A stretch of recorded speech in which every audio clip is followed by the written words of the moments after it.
بعد از عرض سلام به کل بینندگان اهوازی ملل غیر فارس، آزادی خواهان دنیا، دیداری جدید با آقای مصطفی علی هدایت، پژوهشگر و نویسنده، فرزندان بزرگ ملت ترک آذربایجان هستیم امروز دوباره و در رابطه با موضوعات خیلی مهم و استراتژیک در رابطه با وضعیت عمومی جغرافیای موسوم به ایران و خاصتا سیاست هایی که سر گردن ملل غیر فارس و حتی خود ملت فارس داره اجرا میشه. امروز با موضوعی مختلف از موضوعات گذشته در رابطه با هویت این نظام و اندیشه، روش و کردار این نظام آیا واقعا بر مبنای اصول سگانه بین المللی دارن حکمرانی میکنن یا برای خود یک چارچوب و قانون خاصی. دوستان عزیز، ما امروز هم حضرت آقای هدایت هستیم. خواهشاً خودشون رو معرفی کنن دوباره برای بینندگان تا بحثمون انشالله با ایشون شروع کنیم. بفرمایید آقای هدایت. سلام عرض می‌کنم. امیدوارم که همه بینندگان و شنوندگان شما خوش باشن. من تسلیت میگم اعدام چند جوان عرب اهواز رو تسلیت میگم. امیدوارم ملت عرب یک روزی انتقام فرزندان خودش رو از این رژیم و از مافیاهایی که در اینجا دارن به ما ملل غیر فارس ها ظلم میکنن از اینها انتقام بگیرن. خیلی متشکرم. من اجازه بدید در رابطه با این رابطه یه خبر خیلی مهمی خدمت جناب عالی و بینندگان بخونم در رابطه با صدور حکم‌های اعدام. در این هفته حقیقتاً بیش از 3 نفر از فرزندان ملت عرب الاهواز که همه جوانای کمتر از 25 سال و خاصتا زندانی و بازداشتی عباس دریس که اکثر ملل غیر فارس و حتی دنیا اسم ایشون را شنیدن و خوندن، این تک شاهدی بوده در رابطه با حوادث خونینی که نظام اشغالگر در شهر محشور، شهر بندری الاهواز، بعد از کشتار هور منطقه محشور به وسیله تروریستای سپاه بر فرزندانی که از خیابان‌های شهر محشور و منطقه فرار کردند، دست خالی در خیابان‌ها تظاهرات کردند، در انتفاضه‌ای که معروف شد به انتفاضه بنزین و نیروهای سپاه به دنبال اونها رفتند و در الهور بیش از 160 فرزند جوان اهوازی دست و پا خالی که رفتن داخل نیزار که خودشونو قایم کنن از دستگیری و از کشتن. این آقای عباس دریس به عنوان یک شاهد که فیلم گرفته بود که وقایع دردناک این فرزندان و این فاجعه‌ای که به دست سپاه و نیروهای سپاه معروف به پاسداران رخ داده و اتفاق افتاد. عباس دریس که بعد از چند سال در بازداشتگاه بوده و حتی در ماه‌های اخیر طبق گفته وکیل ایشون حکم اعدامش ساقط شده و به زندان تغییر یافته. متاسفانه امروز اطلاعی که ظاهراً خود وکیلم رو اون تأکید کرده به این عنوان صادر شده: رد درخواست اعاده دادرسی عباس دریس کارگر زندانی، حکم اعدام تایید شد. فرشته تابانیان وکیل دادگستری نوشته با وجود ایرادات فراوان به رأی دادگاه بدوی اعاده دادرسی موکلم عباس دریس در دیوان عالی کشور رد شد. موکلم به اتهام محاربه به اعدام محکوم شده بود. تقاضای اعمال ماده 477 روی کردم که در دست بررسی است. همچنین تأکید و باور دارم که عباس دریس در قتل شهید صیادی هیچ نقشی نداشته. البته اونو متهم کردن به قتل که این سند و کل بینندگان میتونن، دوباره من اسم وکیل رو میخونم، کل بینندگان میتونن با وکیل تماس بگیرن و از ایشون حقیقت را بشنون. اسم وکیل خانم فرشته تابانیان، وکیل دادگستری، که ایشون از روزهای اول فرمانده عباس دریس و یکی از نزدیکانش که همراهش بود پیگیری کرده ولی متاسفانه نظام اشغالگر حکم رو تایید کرده. به اضافه الان ما 2 تا از فرزندانمون به اسم مالک موسوی و علی عبیداوی که در حدود 3-4 سال در بازداشت بودن و شکنجه های سنگینی بر علیه اونها اعمال شده، بازم حکم اعدام صادر شده. به اضافه خیلی از فرزندانمون که در لیست اعدام ها هستن، بیش از 5-6 نفر قبلا زیر حکم اعدام بودن. به اضافه فرزندان ملل غیر فارس اکیداً در آذربایجان، کردستان، بلوچستان، به اضافه قتل‌های مستقیم و زنجیره‌ای، قتل‌هایی که با اتهام‌های ساختگی، با اتهام‌های واهی بر علیه فرزندان این ملل دارن اجرا میکنن. ما بحثمون رو با آقای هدایت شروع میکنیم و در رابطه با همین موضوع و موضوعات دیگه، در رابطه با این نظام با چه روشی داره حکم میکنه، قانون صادر میکنه، فتوا صادر میکنه، لایحه صادر میکنه، آیا این قانونی هست، غیر قانونی؟ خواهشاً بفرمایید. زنده باشید. جناب ابونظام، ببینید چند تا مثال میزنم براتون تا بعد اون مطلب اصلی رو بگم. همین خبری که شما فرمودید قبلا حکم نقض شده بود ولی مجدداً دادگاه ایشون رو به اعدام محکوم کرده، یا وقتی که اون انفجار انجام گرفت و تعدادی در اون رژه، یادتون هست، یه تعدادی کشته شدن، بلافاصله تعدادی رو از زندان‌ها، کسایی که سالها تو زندان بودن، بچه‌های جوان عرب الاهواز که سالها بود در زندان بودن، اینها رو به جرم کشتن اون انفجار یا دست داشتن در انفجار اعدام کردن.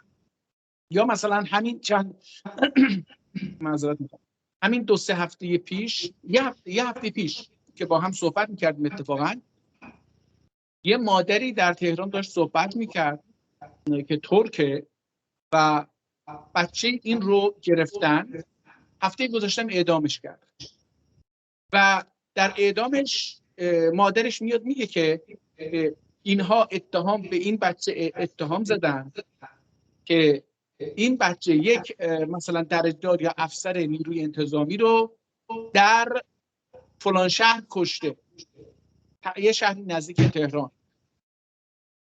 و این رو به این اتهام محاکمه و محکوم کردن به زندان. مادرش میاد میگه که خود روزنامه‌های جمهوری اسلامی اعلام کردن که این افسر نیروی انتظامی در راهپیمایی‌ها و توسط مردم معترض کشته شدن و در شهر فلان کشته شد، ولی پسر من نه در راهپیمایی بوده نه اون روز در اون شهر بوده، ولی الان به اتهام اینکه اون رو پسر من کشته، پسر من رو اعدام کرد. خب نگاه کنید. یا مثلا یه عده‌ای میرن میگن آقا دریاچه ارومیه وطن ماست و اگه خشک بشه وطن ما از بین میره. خب ما البته اینا حالا اجازه و اینها رو دستگیر میکنن و میبرن زندان. جالبه که بعضی از اینهایی که دستگیر شدن جسدشون از رودخانه ها در اومده، از دریاچه ها، از دریاچه مصنوعی در اومده، از کوه پرت شدن داخل دره و مردن. خب نگاه کنید ببینید این قضایا، کارگران میان اعتراض میکنن دستمزد ما رو صاحب کارخونه نمیده و اون وقت پلیس میاد اینها رو میگیره میبره دادگاه، هم محاکمه میکنه، این رو زندانی میکنن. آقا من کار کردم حقوقم رو میخوام. خب حالا این مثال ها، حالا در مورد دریاچه ارومیه هم اینو بگم برای اینکه یادم میره. ببینید ما تا الان نمیدونستیم چرا دریاچه ارومیه رو خشک میکنن. ما فکر میکردیم که علت اصلی خشکی دریاچه ارومیه این هستش که اینها 110 سد رو فعال کردن، آبگیری دارن میکنن. تمامی اون رودخانه های 14 رودخانه‌ای که آب دائمی دارن، یعنی خشک نمیشه تو طول سال، همه اینها در روی همه اینها و اون رودخانه هایی که فصلی ان، فصل بارندگی، فصل که برف آب میشه و اینا آب ازشون جاری میشه، همه اینها چند تا روی هر کدوم اینها چند تا، حداقل مثلا اگه شما 110 رو به 14 تقسیم بکنید متوجه میشید که بیش از 8 سد روی هر رودخانه زدن که آب نیاده. ما تا الان اینجوری فکر میکردیم، ولی الان به این نتیجه رسیدیم که طبق یک تحقیقی در آمریکا روز دریاچه شور انجام شده در آمریکا، همین حدودا 1 ماه پیش هم نتیجهش رو دادن بیرون. این تحقیق رو گفته که دریاچه شور آمریکا که 1/5 دریاچه ارومیه هست، نگاه کنید 1/5 دریاچه ارومیه هست، به اندازه 500 میلیارد دلار توش لیتیوم هست.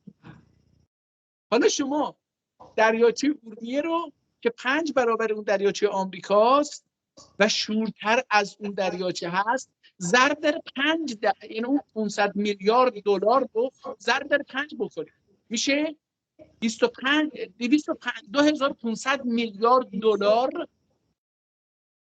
یعنی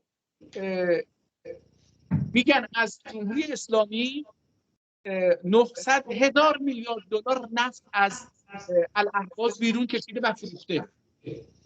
خب تو دولت‌های اخیر، مثلا تو 20 سال 30 سال اخیر. ولی شما ببینید که دریاچه ارومیه 2500 میلیارد دلار فقط لیتیوم، هیچ دیگه بقیه اورانیوم و اینها رو بذارید کنار، فقط لیتیومش اینقدر میشه. خب در نتیجه هزینه سرمایه بسیار بسیار بزرگی است. آقای ابونظار، در همه جای دنیا پول در آسمان، در عقاید شما و من خدا مهمتر از هر چیز. ما مسلمونیم، مسیحی ها هم مسیحی هستند، یهودی هم یهودی هستند، به خدا ایمان داریم. ما فکر میکنیم که خداوند در آسمانه و مهمترین قدرت جهانه. اما در روی زمین و در عصری که ما زندگی میکنیم پول خدای روی زمین. به خاطر پول آدم میکشن. یعنی یکی دزدی میکنن، آقا حداقلش دزدی میکنن، اختلاس میکنن، اینا حالا چی، ولی برای اینکه پول به دست بیارن ارتش میفرستن، عراق رو بمباران میکنه، از بین میبره برای اینکه پول به دست بیارن. برای اینکه سوریه رو از بین ببرن میلیاردها دلار ازش به دست میارن. یعنی اونجا این همه مثلا 10 میلیون آواره سوری، بیش از 1 میلیون کشته، 200,000 کودکی که در اونجا کشته شدن، همش به خاطر پوله. یعنی این آمریکایی‌ها، اروپایی‌ها، فلان ایرانی‌ها از اونجا پول میخوان در بیارن. این یه ایرانی بود، یه پسر ایرانی هستش که در مورد هر موضوعی حرف می‌زنه، میگه ما اگر $1 اونجا هزینه گذاشتیم در سوریه، $20 برمیگرده به ما. بله این حتی بله تو کلامتون فرماندهان سپاه گفتن و اگه خطا نکنم سلامی بود، گفت که ما 1 ریال میدیم 7 ریال جای اون. مستقیما یک مسئول شناخته شده است واقعا. میخوام بگم که ببینید پول و سرمایه خیلی مهمه. وقتی که اونها $2500 میلیارد پولیه که به خاطرش میتونن کل آذربایجانی ها رو بکشن و دارن میکشن، کاملا قتل عام بکنن کاملا. یعنی این که الان ما بعضیا میگفتن آقا چرا اینا، من خودم میگفتم آقا چرا این دریاچه خشک میشه یا 10 میلیون 11 میلیون مهاجرت میکنن؟ خب برای این چی دارن دریای آب خلیج رو و آب عمان رو میارن وسط کویر، اونجا دریاچه درست میکنن، کشت و زر میکنن، صنعت میذارن، برای اینکه این 11 میلیون از اینجا کوچ بکنن برن اونجا. از این سیاسته، برای اینکه اونها میخوان اون 2500 میلیارد دلار فقط لیتیوم رو به دست بیارن. حالا در وقتی اینها این نمک و ته‌نشین های دریاچه رو بار کامیون ها میکنن میبرن، فقط که لیتیوم رو نمیبرن که اینا مجموعه مواد داخل این رو، املاح داخل املاح هست، همه رو میبرن و اونها رو در میارن. حالا شما این مجموعه لیتیوم 2500 میلیارد دلار، مجموعه های دیگه هم که درش باشه بذارید 2500 میلیارد دلار، 1 تریلیون دلار پول هست آقا اونجا، 1 تریلیون دلار.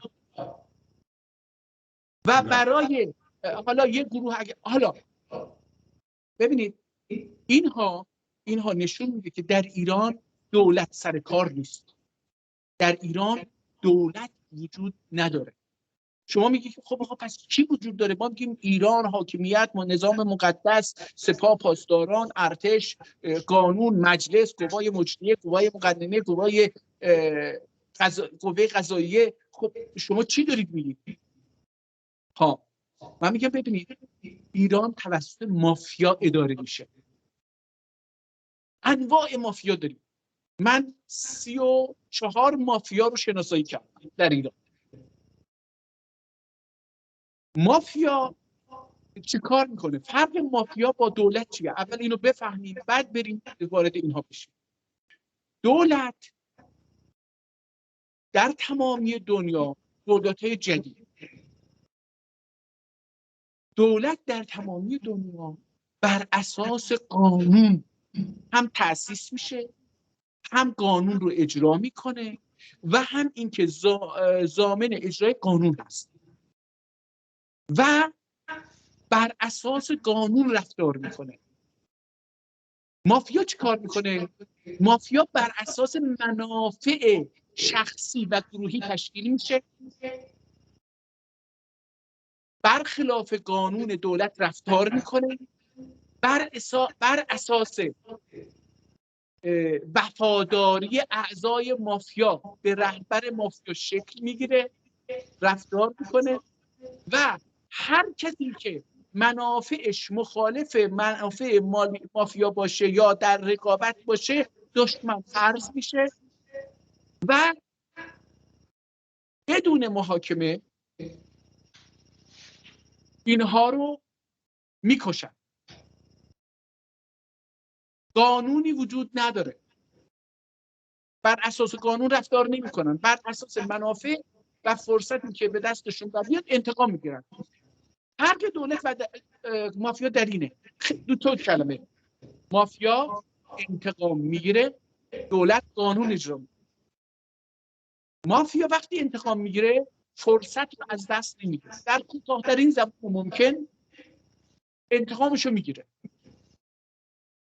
یا میره رقیب رو از بین میبره. انتقام هم نباشه رقیب رو از بین میبره، مخالفش رو از بین میبره. ولی دولت چی کار میکنه؟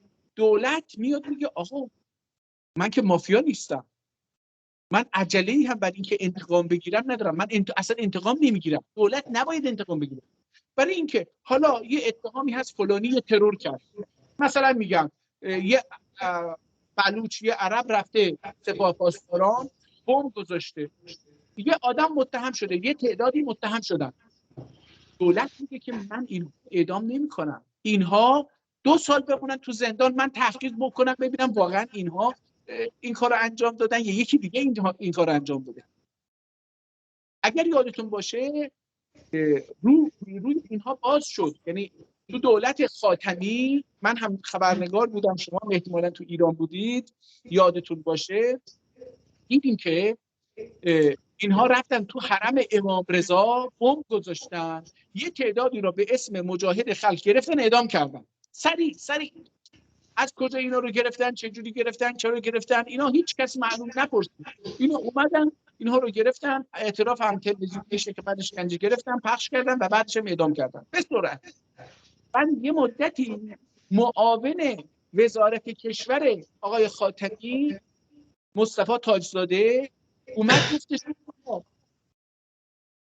یه جایی علنی صحبت کرد، ویدیوش هم هست، خودش هم هی میذاره، این ویدیو رو تکراری میذاره. گفتش که آقا وزارت اطلاعات نویسندگان رو ترور میکرد، وزارت اطلاعات اون نویسندگان گراندیشان رو ترور میکرد، مینداخت سر دیگران.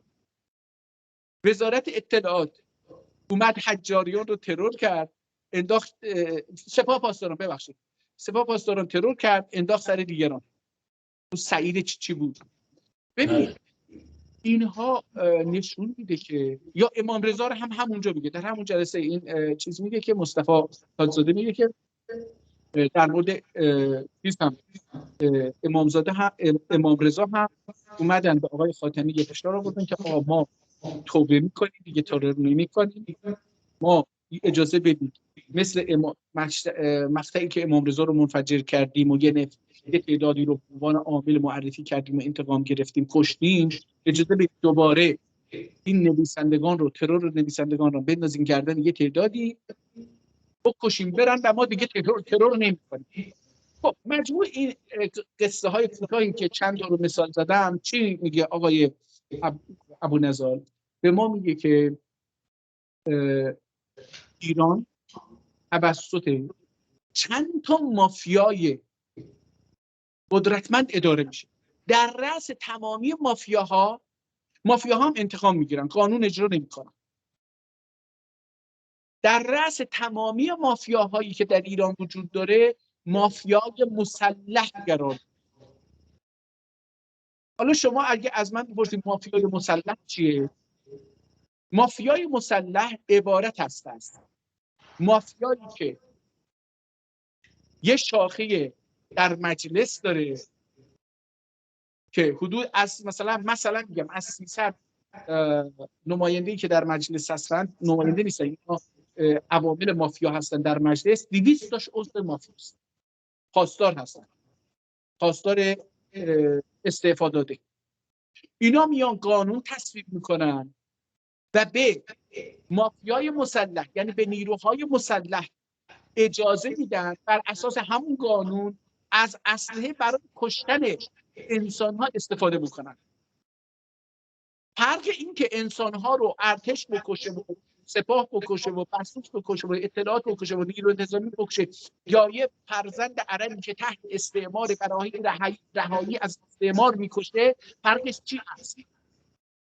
فرقش در اینه که اون به استناد قانون کشتن خودش رو قانونی میدونه، ولی این عرب، این بلوچ، این ترکمن، این کردی که دارن مبارزه میکنن برای آزادی وطنشون و ملتشون از استعمار، از اشغال نظامی، اینها اون قانون قوه قضاییه رو ندارن که براشون، ببخشید، اون قوه مقننه رو ندارن که براشون قانون تصویب بکنه که با استفاده از سلاح قانونی میتونن برن بکشن.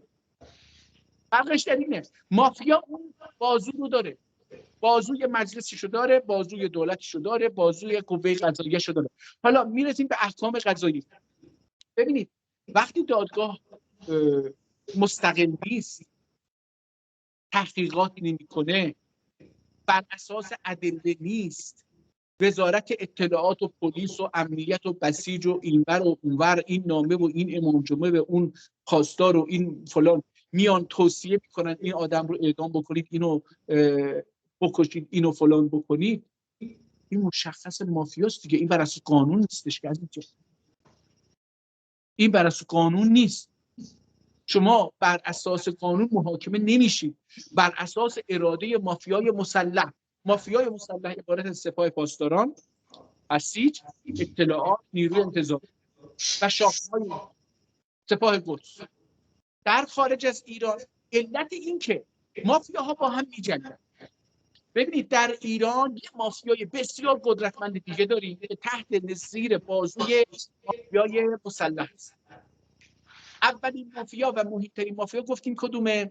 مافیای مسلحه که دولت رو کنترل میکنه، برای اینکه وزرا و مدیران ارشد، استانداران، فرمانداران اکثرشون پاسدار. حدود 80% اینها پاسدارهای استعفایی هستند. سپاه پاسداران مجلس رو در اختیار داره، دولت رو در اختیار داره، قوه قضاییه یعنی قاضی ها، قضات رو در اختیار داره. خب هر چی که میخواد توسط اینها اجرا میکنه، اعمال میکنه. وقتی میخواد خودش یه ترور انجام میده، مثلا میره یه نفر رو ترور میکنه، یه جمعیت رو میکنه، مثل همین مثال که تو پور اتفاق افتاد، فرمود که رفتن 160 نفر رو کشتن در اونجا و این جوان از اونجا فیلم گرفته و به خاطر این پخش این فیلم محکوم به اعدام شده.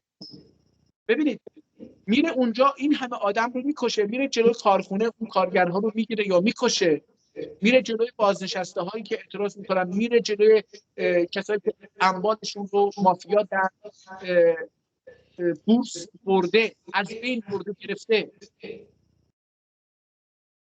میره اینا رو میکشه و اون وقت مردم محاکم نمیشن. بله بفرمایید.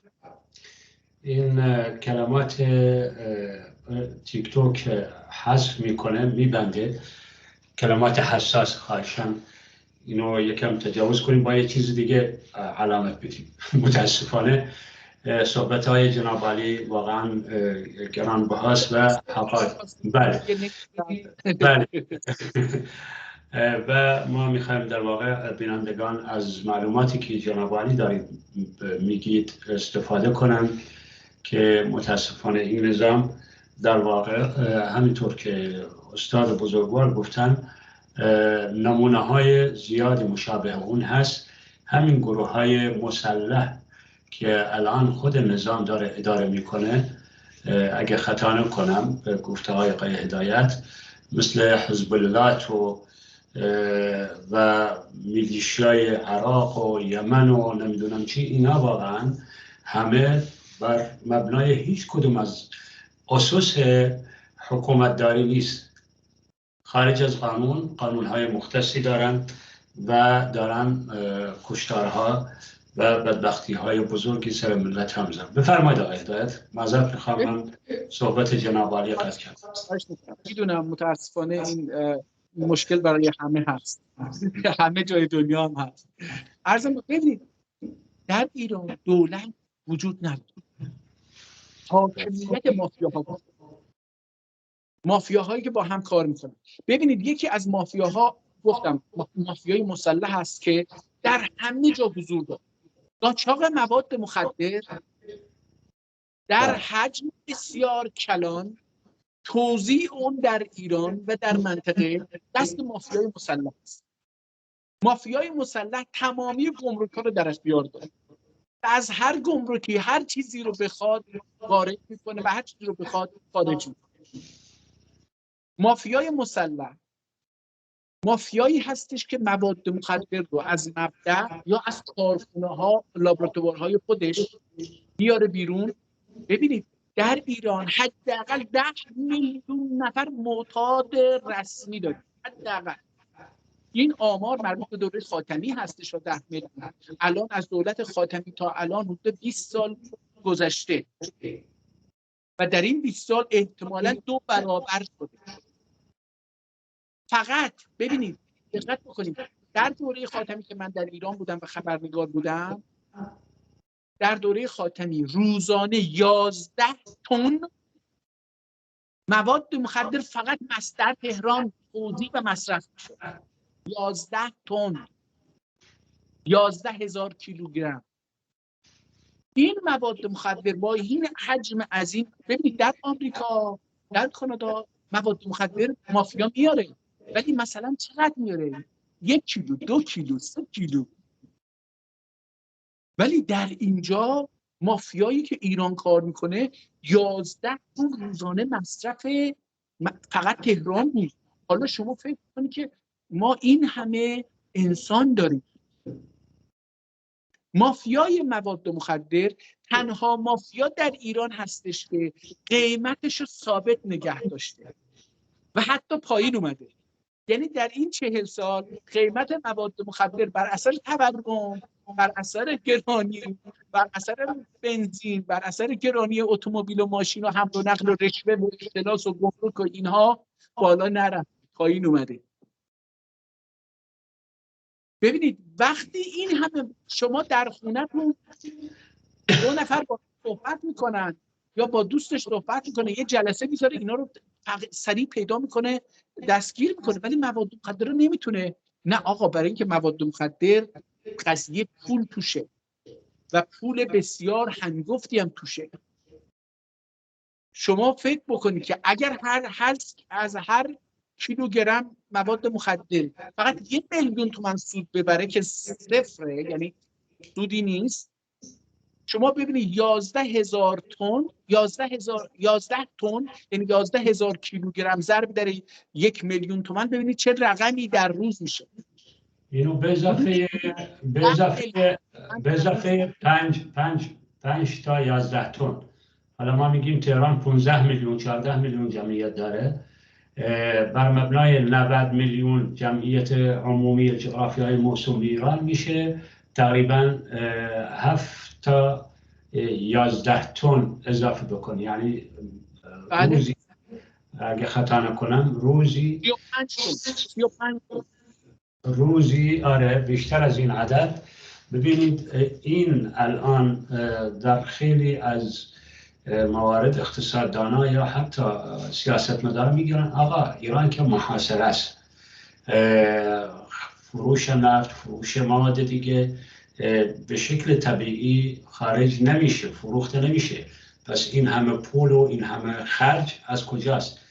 و من با صحبت آقای هدایت یه چیزی اضافه کنم در رابطه با حدود مرزی خط ترانزیت مواد مخدر از افغانستان که عادتاً وارد خاک جغرافیای موسوم ایران وارد میشه و بعد همین مافیا وارد میکنه به سمت ترکیه، قاچاقی که برای اروپا صادر میکنه، نمیدونم کجا صادر میکنه. این خود نظام نامقدس اسلامی از سازمان بین الملل میلیاردها دلار میگیره که نذاره این مواد مخدر از افغانستان وارد بشه، ولی متاسفانه همین مافیایی که آقای هدایت میگن، همین حکومت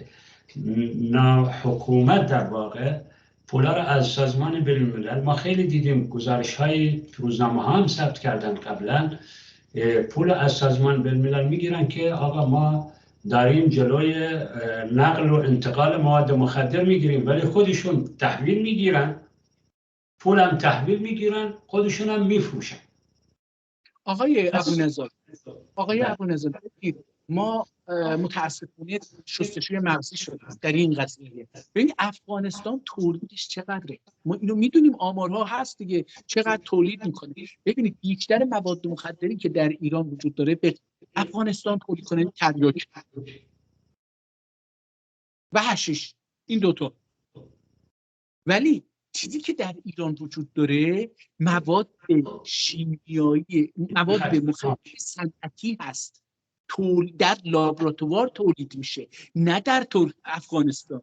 بله یعنی این مافیا اینقدر زرنگ شده که برای خودش دیگه احتیاج به افغانستان هم نداره.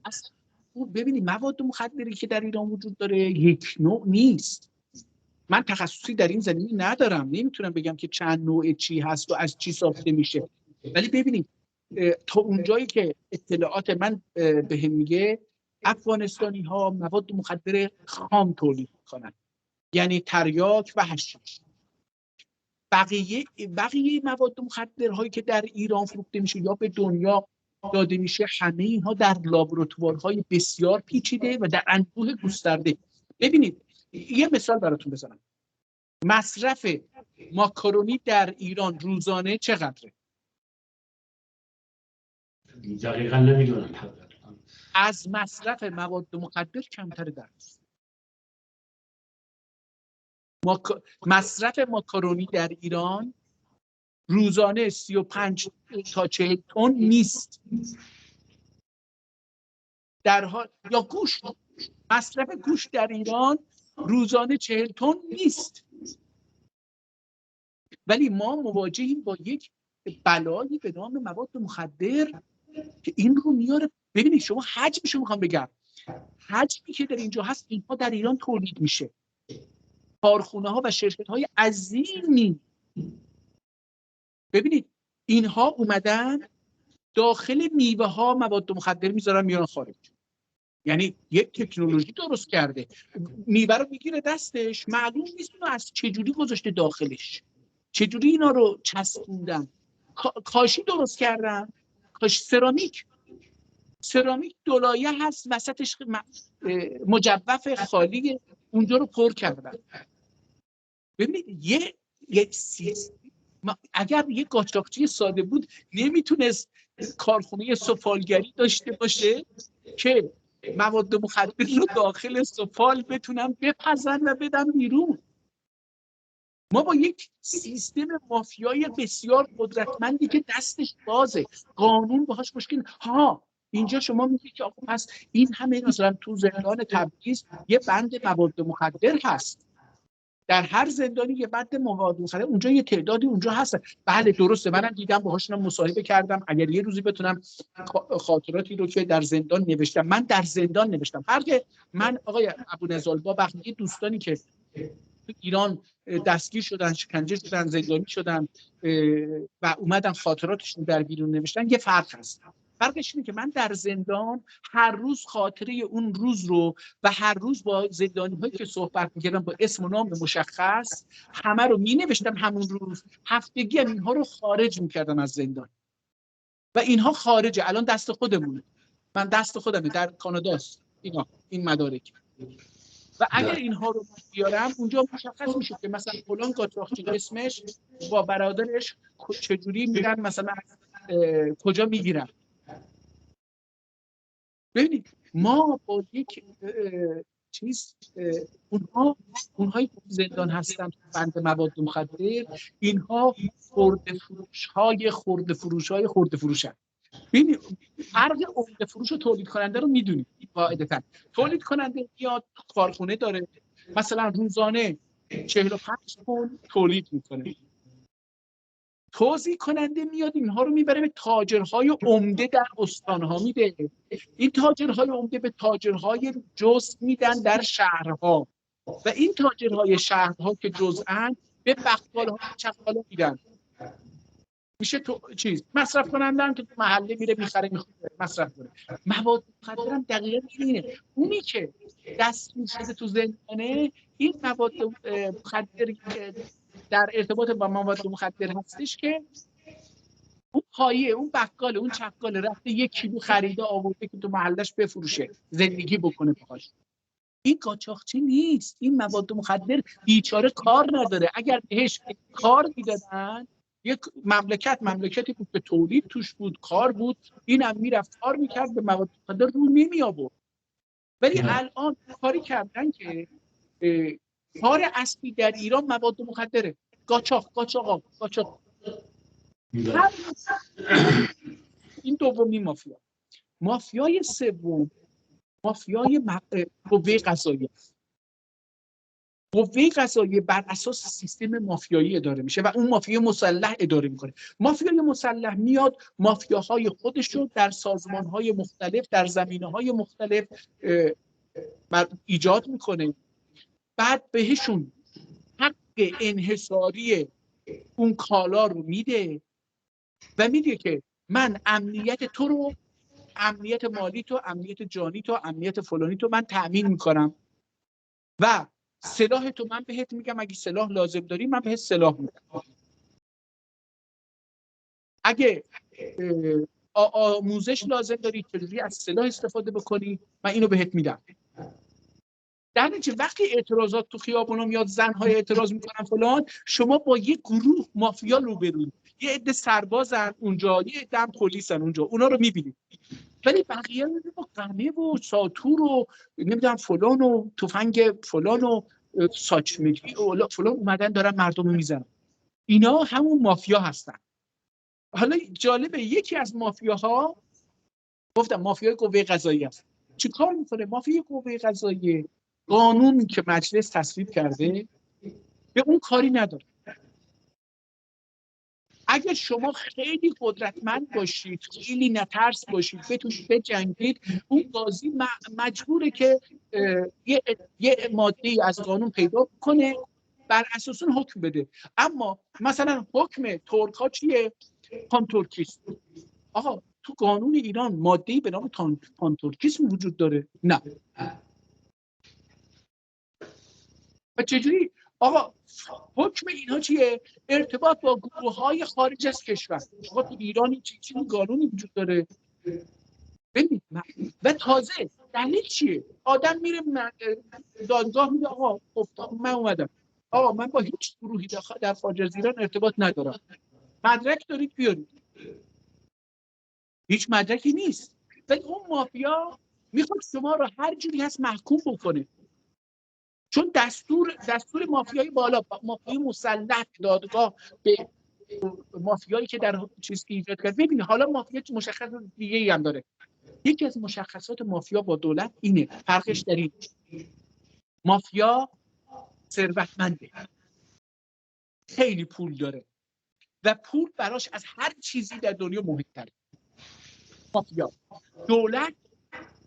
دولت کارکنان دولت پول ندارن، ثروت ندارن، به خاطر پول نمیکشن یکی رو. شما هیچ دولتی رو در آمریکا و کانادا و اروپا و حتی ایران یه کارمند دولتی رو جزو مافیا نباشه پیدا نمیکنه که بگه اگر شما به من فلان مبلغ پول ندید من شما رو میکشم. معذرت خواهم، این صحبت نمیدونم چی رو نیار، کلمه رو نیار، این تیک توک قطع میکنه.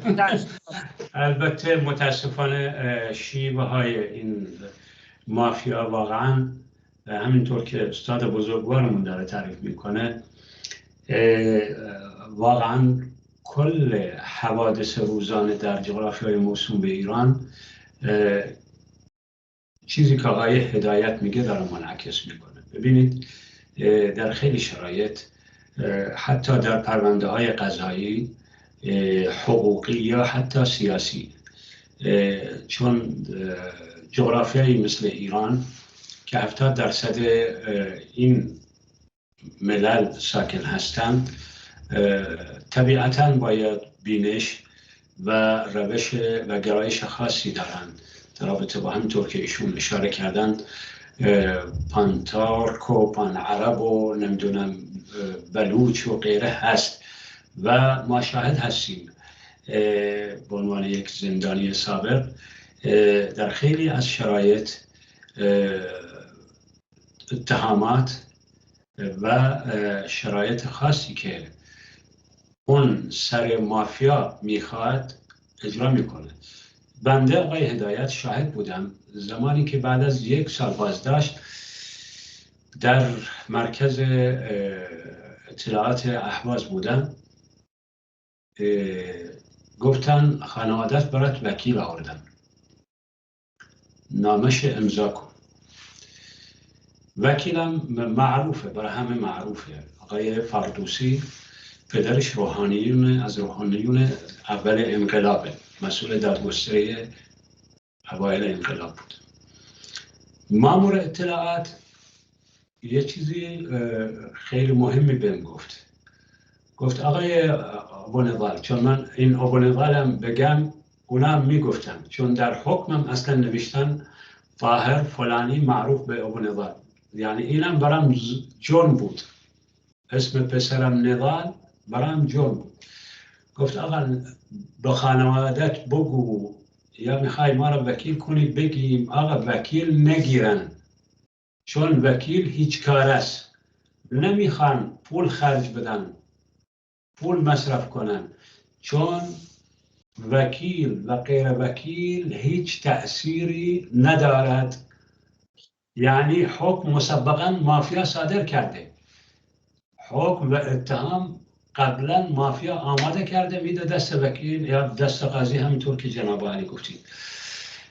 بله آقا بفرمایید صحبتتون. تمامی قضاتی که در دادگاه‌های انقلاب کار میکنن یا دادگاه‌های عمومی کار میکنن، همشون الان جزو ثروتمندان درجه دوم در مملکت هستن. چرا؟ برای اینکه این مافیا باید اعضاشو ثروتمند بکنه به هر طریق ممکنی. آقا ما شنیدیم که یه آدم رو محکوم به اعدام کردن، جزو مافیا هست، اعدام کردن بردن زندان، شنیدیم که نه اینا دیگه خیلی علنیه، اینو اعدام کردن مثلا، ولی یه نفر رو بردن، یه نفر دیگر رو که به اعدام محکوم بوده. من تو تبریز اینو داستانش رو نوشتم تو چیز.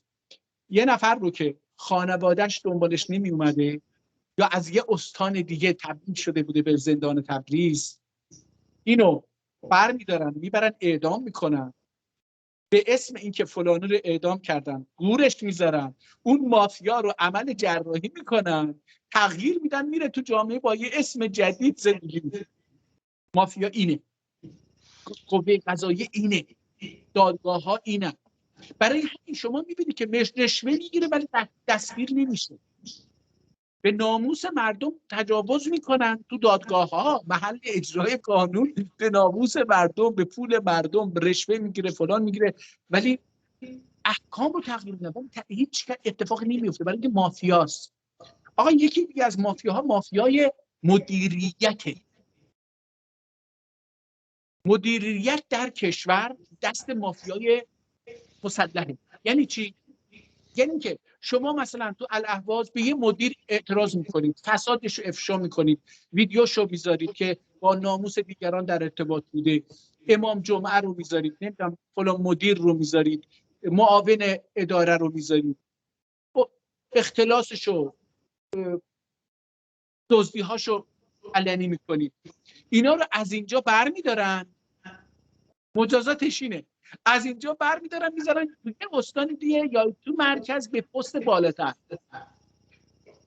ببینید این نشون میده که یه مافیا به شما چشم زرد، به شما میگه آقا من وجود دارم، تو با من طرفی، تو اینو از اینجا برمیداری، من میرم یه پست مهمتر میذارم و براتون یه آدم بدتر میذارم.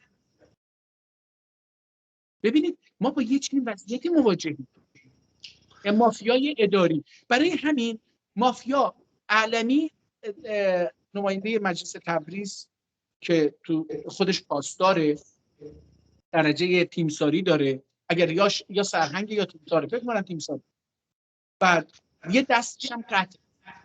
از دوستان منم هست، در روزنامه سلام هم روزنامه‌ای بودیم و تنها کسی هم هستش که یکی از کسایی است که من رو در مقابل هاشمی رفسنجانی به نفع من رأی داد و من برنده شدم.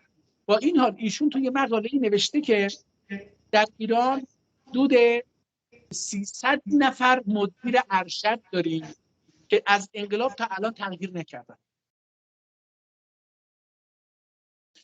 آقا یه مافیای اداری داریم که اداره ها رو، مدیرها رو، معاون ها رو میذاره این ور، میذاره اون ور و اینها پولشون رو میدن. ببینید یه چیزی بود در تاریخ میگفتن که قاجاری پست ها رو میفروخت، یه دروغ بسیار عجیبی، ولی ما الان با این مواجهیم در ایران. شما چقدر پول میدید که شما رو بکنن استاندار فلانجا، شما چقدر پول میدید که شما رو بکنن فرماندار فلانجا، بخشدار فلانجا. چه حالا یک مافیای دیگه داریم جالب، بحث هفته گذشته شما و من که از بحث‌های شما بود، مافیای انتخابات، مافیای مهندسی انتخابات. مافیای انتخابات یه بودجه بسیار کلانی داره، خیلی بزرگ، خیلی حجیمی، که انتخابات رو در سراسر ایران اجرا بکنه. این بودجه دست این مافیاست، مافیای مسلح. این مافیای مسلح این بودجه رو بین این افرادی که تو مراکز انتخاباتی هستش، مثل شورای نگهبان و نمیدونم چیز اجرایی در استانها، کمیته اجرایی انتخابات در استانها، بین اینها تقسیم میکنه و اون وقت این مافیای مسلح بهشون مینویسه که از استان شما حسن، حسین، کاظم، محمد، رحمان، مصطفی باید برن مجلس. بقیه هیچی و پولشون از اونها میگیره. یعنی مافیای مسلح 10 برابر این بودجه که از اونجا میگیره از اینجا میگیره و اینو دیگه عملا میدونیم. حتی خبرگان رهبری هم با رشوه دادن میتونن برن داخل این تو مسابقه داخل مجلس. برای مجلس خبرگان رهبری مافیا تعیین میکنه کی و چقدر باید بده. این دیگه ویدیوهاش در اومده، ویدیوهاش تو چند سال گذشته در اومده که فلانی گفت مثلا 100 میلیارد بده بتونی شرکت کنی. الان برای 100 میلیارد نماینده رو مجلس نمیفرسته آقای ابو نوار. برای شما بخواید مثلا از روستاتون از منطقه‌تون یک نفر رو بفرستید مجلس با 100 میلیارد نمیفرستن مجلس. باید پول هنگفتی. بله واقعا. اینه که این مافیا، این نماینده ها دیگه نماینده شما نیستن، نماینده مافیاست. اونجا اگر اون مافیا اراده بکنه سوریه بره، عراق بره، فلانجا ترور انجام بده، آذربایجان. الان دولت ایران میخواست با نگاه کنید مافیا رو، دولت ایران رئیس جمهورش ها شد رفت ترکیه. دیدید این ویدیو رو؟ اونجا رئیس جمهور یه مملکت پا شده رفته با یه مملکتی دیگه داره صحبت میکنه، عوض این که مسائل بین‌المللیش و سیاسی فال حافظ میگیره اونجا. من دیدم واقعا خندیدم که این آدم چقدر بی‌سواده، واقعا 6 کلاس است واقعا. حالا باش بی‌سواد باشه آقا، بی‌سوادهایی هستن که عقل دارن، شعور دارن، میفهمن. این آدم چیزو میخونه به کلمه که میرسه ظلم و ستم. آقای پرزیدنت اردوغان به خودش میگه خودشه، با انگشتش اینجوری میزنه به سینه این ملا، میگه که این ظلم اینه. ببین این فارسی رو متوجه نیست آقای اردوغان، ولی میفهمه. میخوام بگم ببین این مافیا میره اونجا با داره یا 10 تا قرارداد بسته با دولت، با 10 تا وزارت خونهش با 10 تا وزارت خونه یا اداره در ترکیه قرارداد بستن، امضا کردن. جالبه بلافاصله در همون لحظه سپاه پاسداران اعلام کرد که یک گروه یک گروه تروریستی مسلح در میان ترک‌ها در میان کردها ایجاد کرد. یعنی بلافاصله گذاشت. یکی از تفاهم‌ها این بود که باید با گروه‌های مسلح که بر علیه امنیت ترکیه دارن کار میکنن در 30-40 سال گذشته باید همکاری بکنه ایران، چون که ترکیه گفته بود من تو ایران هم باشه میزنم. این رو رفت اونجا یه قرارداد بلافاصله. یعنی دولت مافیا گفت آقا دولت غلط کرده، بدون اجازه من رفته اونجا 10 تا مقابله بسته، مقابله امنیتی بسته. من یه گروه تروریستی مسلح تشکیل میدم از کردها که برن در ترکیه به نام گروه جدید. یعنی اون گروهایی که تو ایران بودن ترکیه میخواست اونها رو از بین ببره، اونها رو در قالب یه اسم جدیدی میخواست سازمان بده بذاره جلوی ترکیه. مافیا اینه عزیز من، مافیا اینه. حالا یکی از مافیاهای دیگه چی هست آقای ابونظار؟ مافیای آب و سدسازی.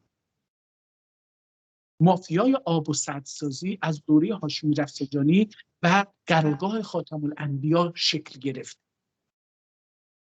این مافیا در هر جا روی آب و از آب شیر میدوشه آقا، کره میگیره از آب، خیلی بودجه های هنگفتی میگیره. ببینید مثلا یه پروژه که میخوان ایجاد بکنن، مثلا یه پروژه هست بین از رودخانه زاپ کوچک تا دریاچه ارومیه 28 کیلومتر 29 کیلومتر چقدر میخوان یه تونل بزنن. هزینه‌ای که برای این تونل گرفتن به اندازه هزینه 10 تا سده. یعنی خیلی عجیب پول توش هست. آدم میکشن، روستاها رو جابجا میکنن، افراد رو غرق میکنن، خیلی جنایت ها در اینجا انجام میگیره. دریا کور شما رو چرا خشک کردن؟ به خاطر نفت. چه کسی خشک کرد؟ مافیای آب. مافیای آب بود که اومد گفتش که من اینجا رو خشک میکنم دست که از اونجا نفت در میاد.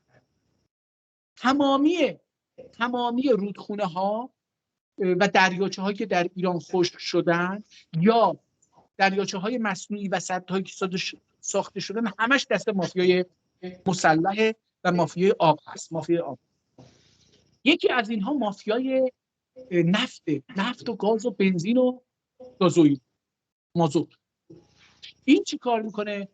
آقای این هم از زمانی شکل گرفت این مافیا، دوباره دست مافیای مسلحه. مافیای مسلح خیلی کشتی داره و کشتی میتونه اجاره بکنه، نمایندگی های خیلی زیادی داره، با تاجرهای شناخته شده کار میکنه. این مافیا از زمانی شد که علیه نفت ایران، صدور نفت ایران تحریم گذاشتن.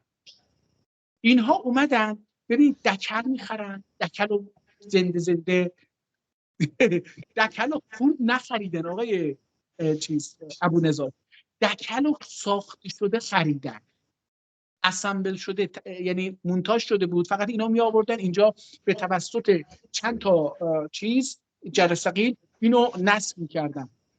یعنی اینا این دکل رو چیکار کردن؟ خوردن رفت. تو دوره خاتمی بود دیگه، این خورده شد رفت.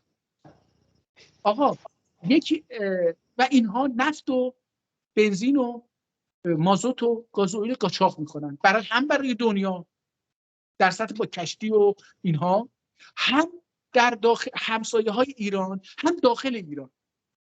همسایه های ایران هر کجا که بتونن اینها مثلا ترکیه، کردستان، نمیدونم اینجور جاها میفرستن، نفت و گاز میفرستن. و قاچاقچی‌ها هم کرد هست، بلوچ هست. بلوچ‌هایی که کشته میشن در مرز، اینها کسایی هستند که مثلا دیدید که 2-3 تا چیز میبرن، دبه نفت دارن یا گازول یا بنزین دارن میبرن. اینها باز همون آدم‌هایی هستند که گفتن ما هم وارد این بازی بشیم. اینا جونشون به هدر رفت. من یه بار تو ایران که بودم، یه بار تصمیم گرفتم برای رادیو فردا کار میکردم، برم و برای رادیو فردا نمایندگی‌های مختلفی در سراسر ایران پیدا بکنم. رفتم کرمانشاه و از اونجا کردستان. جالب بود که یه کارتی رو سپاه پاسداران، ببخشید اسمشو نمیگم دیگه، مافیای مسلح یه کارتی صادر میکرد برای اینها که بتونن از این ور مرز به اون ور مرز قاچاق بکنن. 5000 تومان میدادن، میرفتن اون ور مرز، میومدن این ور مرز با 5000 تومان. پاسپورت لازم نداشتن. نگاه کنید، یه دولت وجود داره که میگه اتباع من میتونن از کشور خارج بشن یا وارد بشن بدون اینکه پاسپورت داشته باشن. ببین یه کشور وجود داره توش. این یه کار مافیاست. قاچاق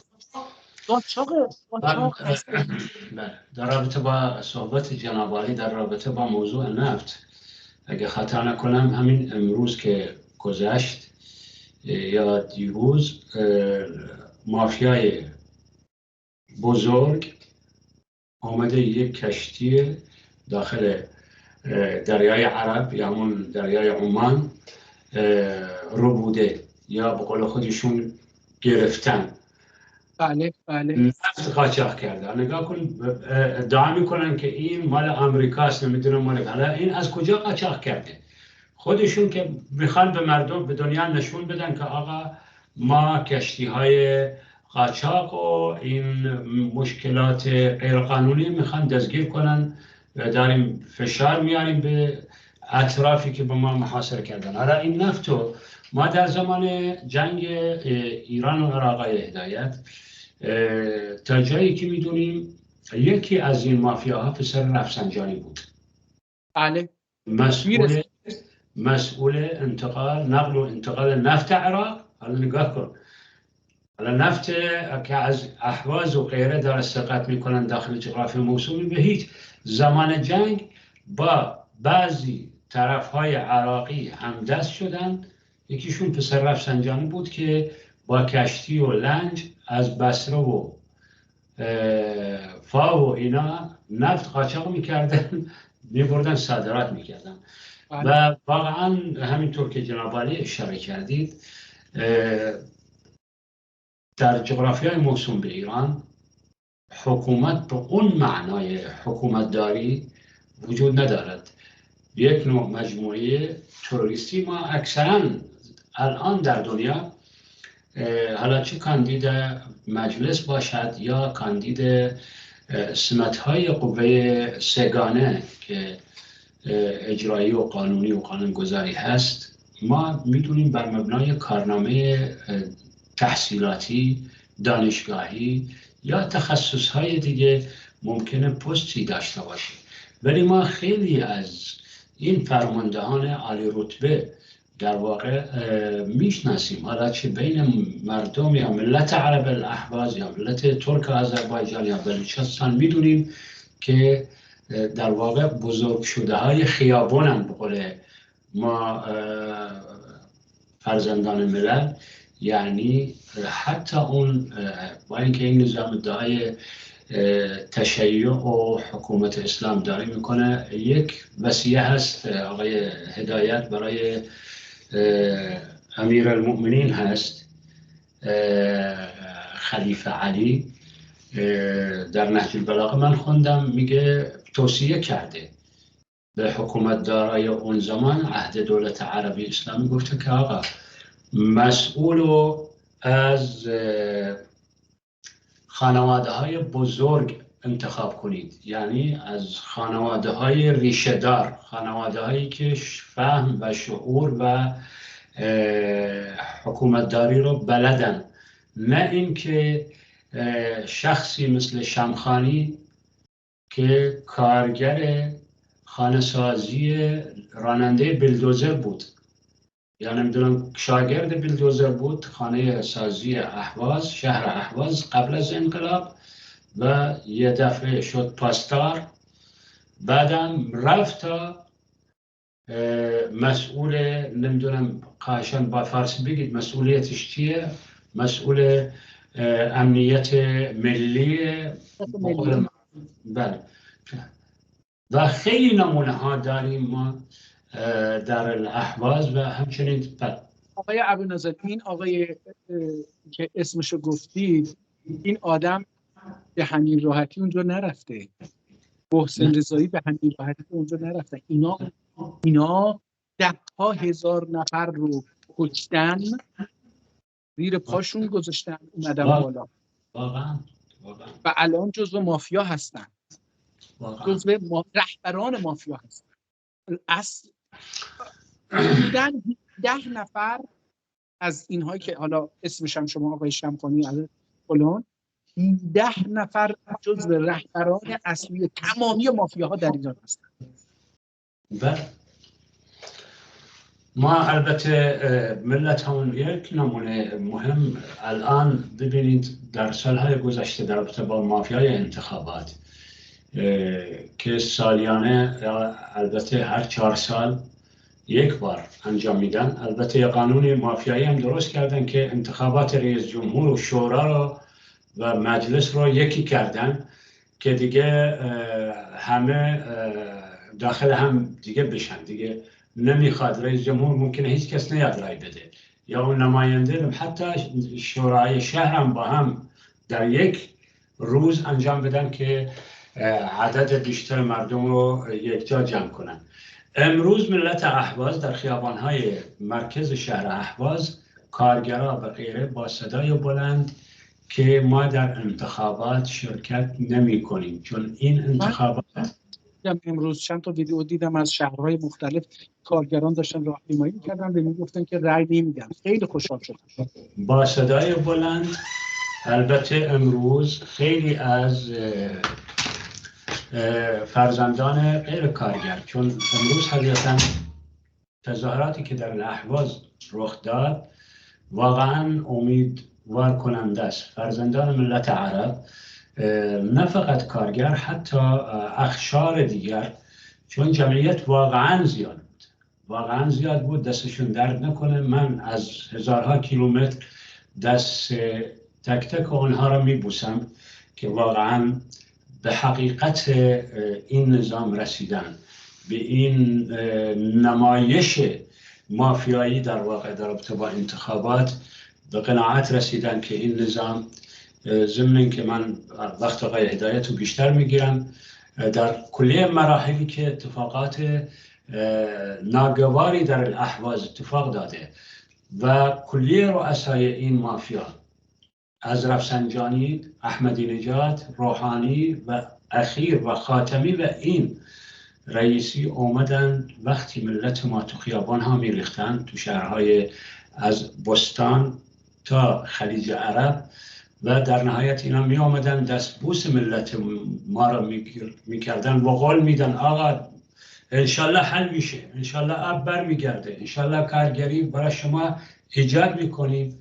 ولی بعد از اینکه مافیای امثال شامخانی که ما همه یادمون هست، بچهای اهواز و اون بینندگان با دشداشه عربی می اومد داخل خیابان ها که به ملتمون دروغ بگه که من مشکل شما را حل کنم، ولی تا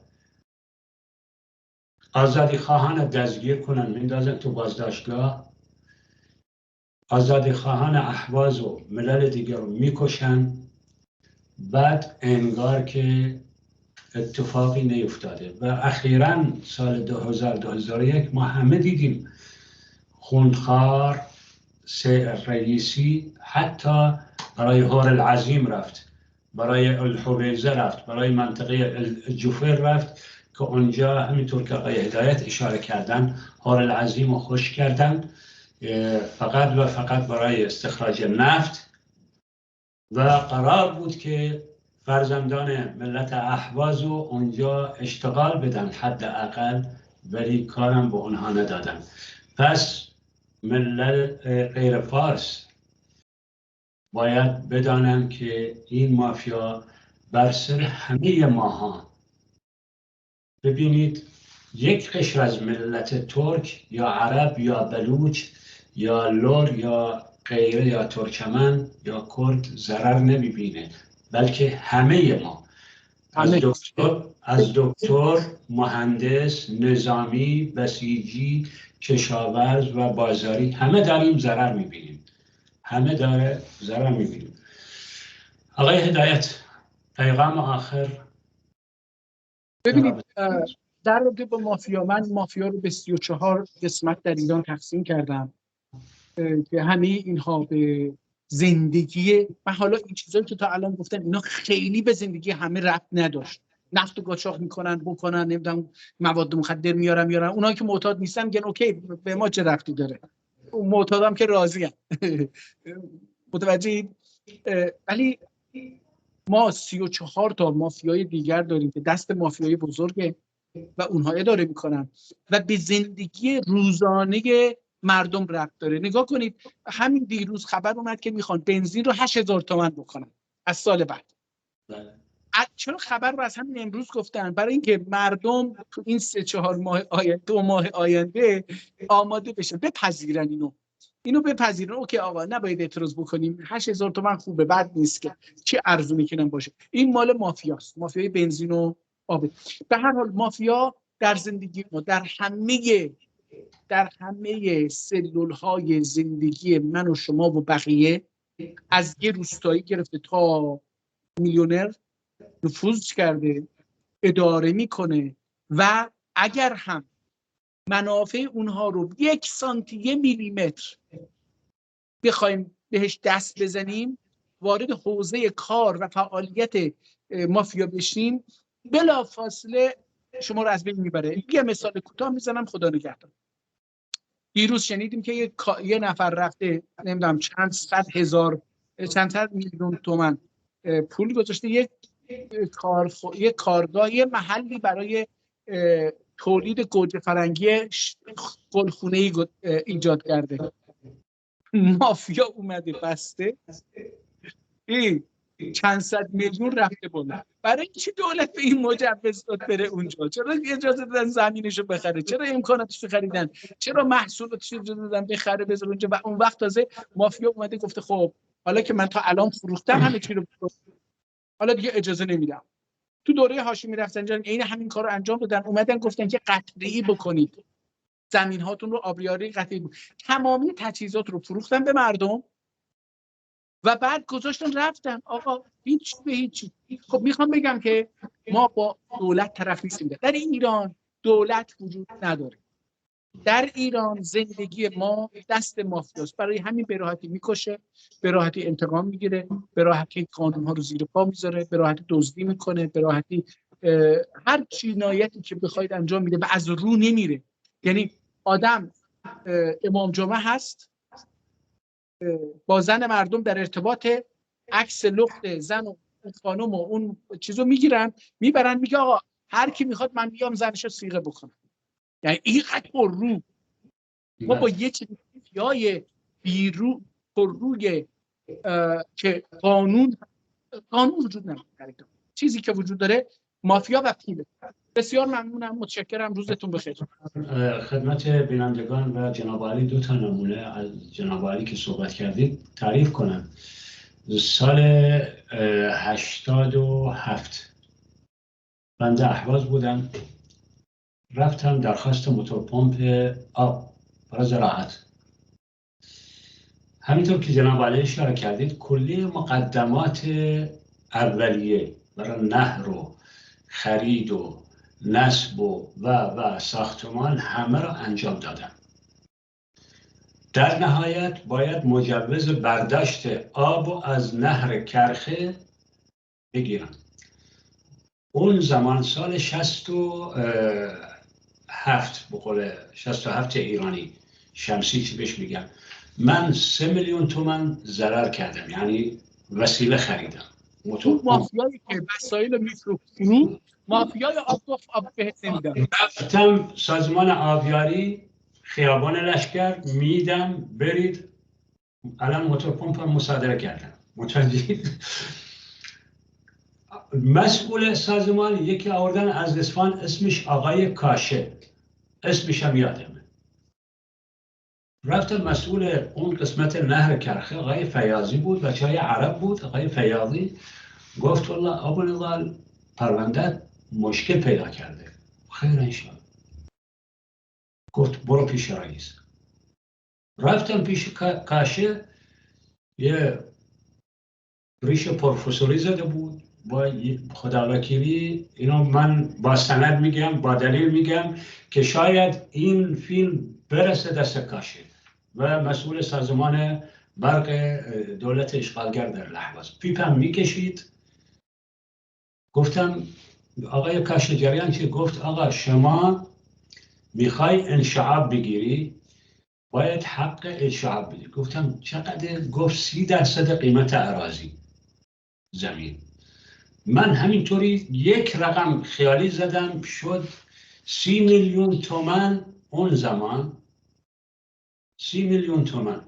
گفتم آقا من که یک کشاورزم، من این 30 میلیون تومان آقا من میشه زمین به شما بدم، همین 30 میلیون تومان که میان با چیز میان گیر کردید بدید. آقا رفتیم و مشکل به هم خورد. رفتم وزارت کشاورزی، آقا مجوز دادید. اون رفتم آقا مجوز دادید، نمیدونم چی، من این همه پول خرج کردم. گفتن آقا ما نماینده داریم، برو پیشش تو خود سازمان. رفتم پیش نماینده، به والله آقای کاشه به من میخنده، میگه آقا ما از همه از یکی میگیریم به همه میدم. گفتم آقا مگه من فائدارم؟ من خودم کشاورزم. و این کارهای که آقای هدایت اشاره کردن، مافیا، همینطور که ایشون گفتن تاجر میفروشه، نماینده هاشون میفروشن، گردن بدبختا میفته و بعد در نهایت باید توصیه کنیم به فرزندان مللمون که رأس حرم و اون مافیای بزرگ باید دست به دست هم دیگه بدیم که انشالله از این مافیا خلاص بشیم و ملت هامون آزاد بشن، آزادی سرزمین هامون، آزادی مللمون. چون به قول مثل معروف الان دیگه چاقو به استخور رسیده. چیزی که ملت هامون چه در آذربایجان، چه در کردستان، چه در بلوچستان، چه در لهواز یه کار سنتی بوده که از ما گرفتن و اون کار کشاورزیه. صیادی یا ماهیگیری که متاسفانه دریاچه ارومیه رو خشک کردن، دریاچه های اهواز رو خشک کردن، آبهای بلوچستان و غیره را به باد بردن و تکرار میکنم چاقو رسیده به استخوان. چون این نظام به خاطر پول، به خاطر ثروت، میدونید 48 ساعت قبل پسر خود شمخانی 2 کشتی تجاری با مبلغ 2 میلیارد تومان که مسئول یکی از بانک ها اسمش هم ذکر شده، در سایت ها نشر شده، که از اون بانک که اعتراف کرده که پسر شمخانی پول برداشته، به جای اینکه پسر شمخانی دستگیر کنن رفتن مسئول بانک دستگیر کردن، بدبخت، که اعلام کرده که آقای. پس ما در واقعا همونطور که استاد بزرگوارمون اشاره کردن در یک بحبوحه به یک نظام مافیایی در زندگی میکنیم و چیزی که بیشتر از همه چیز ثابت میکنه رفتار این نظام مافیایی با روکردهای عملکردهای خارج از ایران. نگاه کنید همین میلیشیایی که درست کرده نه به قانون بین الملل احترام میذاره، نه به قانون تجارت، نه به قانون. آقای عبدالرزاق اتفاقا اجازه بدید اینا هم پس بگم، حالا که شما به اینجا رسیدید من میخواستم فکر کردم که ادامه داره برنامه.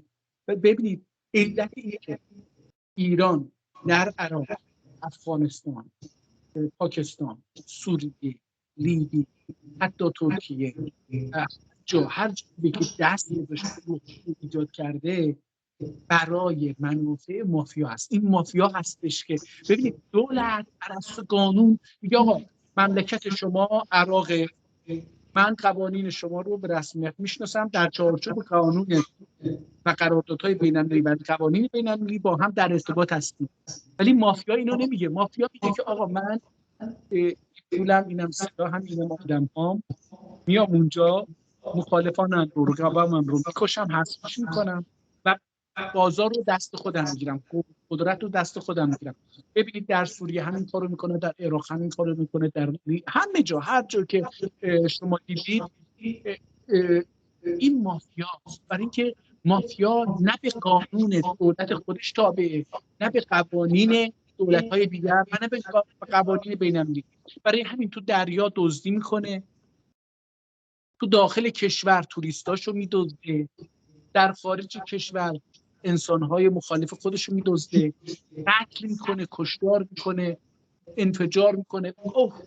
این مافیای ایران یکی از قدرت‌ترین مافیاها در دنیاست و متاسفانه جا به عبدالنظر این خیلی مهمه، متاسفانه ترک‌ها، عرب‌ها، بلوچ‌ها، قشقایی‌ها، لرها، ترکمن‌ها، جیلک‌ها، مازنی‌ها، هیچ کدوم ما ملل کردها مافیا نداریم، مافیایی در ایران نداریم. ما اگر من الان خیلی متاسفم که ترک‌ها مافیا ندارن، عرب‌ها مافیا ندارن. کاش ما یه مافیا داشتیم با مافیای اونها درگیر میشد. کاش یه مافیا داشتیم، حداقل مافیای اقتصادی، حداقل یه مافیای اقتصادی داشتیم. من یادمه 700,000 درخت نخل شما رو دینامیت بستن منفجرش کردن.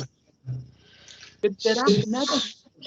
3 میلیون مافیای قدرتمندی که همش هم در اختیار فارساست. اگر شما فکر کنید من آقا فلان استاندار ترکه یا فلان استاندار الان شمخانی عربه، آقا اینا عرب باشه، این عربیتش مادرزادی، اما خودش خائن به ملت عربه، خائن به ملت ترکه و در اختیار منافع و اهداف مافیای فارساست. همین. بله، خیلی متشکرم. انشاءالله برنامه‌های مثمر بخشی بودند و انشاءالله در آینده بیشتر از این حقایق و رفتارهای این نظام حقیقتا مافیایی برای بینندگان عزیز، برای فرزندانمون، برای مللمون کشف خواهیم کرد، چون واقعا یک کشف واقعیت از این نظام در مدت این 45 سال یا حداقل در 100 سال گذشته برای فرزندانمون شرح بدیم که ما با چه بدبختی، با چه مافیایی درگیر هستیم. نگاه کنید الان ما تا یادمون هست در 40 سال قبل همین آفریقا، قاره آفریقا، یادم ملل برای مردمان آنها تغذیه میفرستادن، آب میفرستادن، نون میفرستادن، چادر میفرستادن. ببینید الان آفریقا به کجا رسیده؟ خدمات عمومی و الی آخره کجا رسیدن؟ و ملل ما که در نخواهیم نگاه کنیم همین ثروت ترک آذربایجان یا عرب یا بلوچ یا غیره رو برای استفاده های عمومی انجام شد، ببین ملت هامون کجا می رسیدن. نه اینکه ملت ترک با 40 میلیون نفر در تا سر جغرافیای موسوم به ایران بیشترشون پخشن تا لقمه نون گیر بیارن، یا همچنین عرب یا بلوچ و غیره. پس تکرار میکنم، ملت هامون جهت کسب حقوق خود باید مقاومت کنن، چون ما در ملت عرب و این فکر کنم مثلا باید ملی باشه یا جهانی باشه، زندگی بدون کرامت به درد نمیخوره. پس آدم با کرامت بمیره، شهید بشه، کشته بشه، زندانی بشه، فراری کنه، بهتر از اینکه با ذلت زندگی کنه. آقا لطف کردید، شبتون بخیر، تا دیدار بعدی انشالله با جناب علی و بینندگان عزیز خداحافظی میکنیم. خیلی متشکرم. شكرا للمتابعين. طبعا الأستاذ انصاف علي هداية وهو محقق وعالم حقيقة في شؤون الشعوب الغير فارسية والشعب التركي، وله خدمات كثيرة، وموقفه بالنسبة للقضية الأحوازية كان مقدم تلفزيون قناص تيفي، وأنا أشكره وأشكر أستاذ أحمد أوبالي يعني في هذه الحلقة. حدود 15 عام الأخوة الأتراك كانوا معطينا أسبوعيا ساعتين نبث لقضية الأحواز بدون مقابل. يومية قناة فضائية ساعتين كانت تبث للأحواز بدون مقابل، وهذا دليل أنه هذه الشعوب عليها أن تخلي إيد بيد من أجل طرد المحتل واستعادة حقوقنا الوطنية واستعادة حقوقنا الانسانیه. آقا لطف کردید، خیلی متشکر. صحبت‌های اخیرم گفتم که آقای هدایت پروفسور عربی رو میفهمم. خیلی بله، برای بینندگان میگیم آقای هدایت در واقع و تلویزیون گناس تیوی که مدت 15 سال در واقع جهت خدمت به ملت عرب الاحواز بدون هیچ مقابلی هفته 2 ساعت پخش مستقیم داشتند تا صدای مظلوم ملت عرب در جوار ملل غیر فارس، ملت ترک، ملت بلوچ و غیره به جهان میرسوند. آقای هدایت از مهمترین شخصیت هایی بود که همیشه قضیه احواز رو زبانش بوده با مهماناش و بینندگانش. آقای هدایت خیلی متشکر، تا دیدار بعدی انشالله. اینو ما خاموش کنیم که انشالله بمونیم